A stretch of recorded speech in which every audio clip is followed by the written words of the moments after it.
बोली बोली बाबा विश्वकर्मा की बाबा विश्वकर्मा के महिमा महान, तुझे नर नारी दुनिया जहान। बाबा विश्वकर्मा के महिमा महान, तुझे नर नारी दुनिया जहान।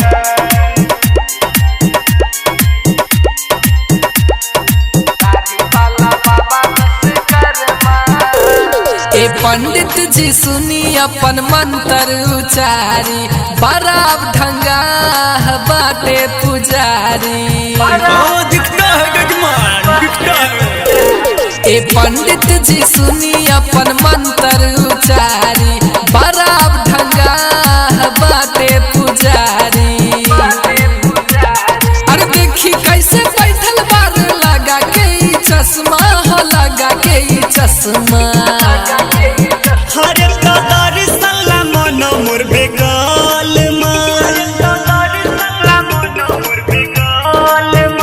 कबे हाथी चढ़ी आई है दाढ़ी वाला बाबा विश्वकर्मा। कबे हाथी चढ़ी आई है दाढ़ी वाला बाबा विश्वकर्मा।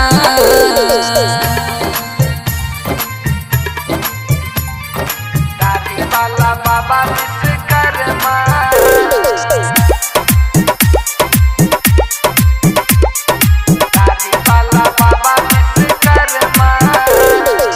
लेके फूल पान और दूभी जानन, पूजा कराइलूंगा 551। पंडित जी एक चिंता छोड़िए, झटपट बाबा के पट खोलिए। ताना मारा हता देखी फाननवा, फाननवा। हरे दादार सल्ला मन मोर बेगाल मार, कबे हाथी चढ़ी आई है दाढ़ी वाला बाबा विश्वकर्मा। कबे हाथी चढ़ी आई है दाढ़ी वाला बाबा विश्वकर्मा।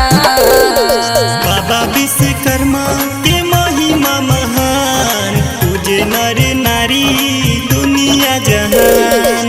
बाबा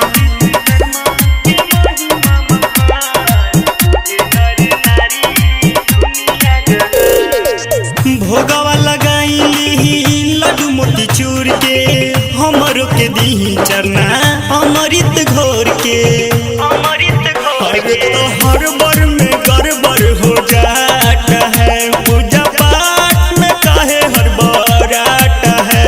चंदन सुधीर के दी बरदानमा, बाजे गानवा। हरे दादार सल्ला मन मोर बेगाल मार, कबे हाथी चढ़ी आई है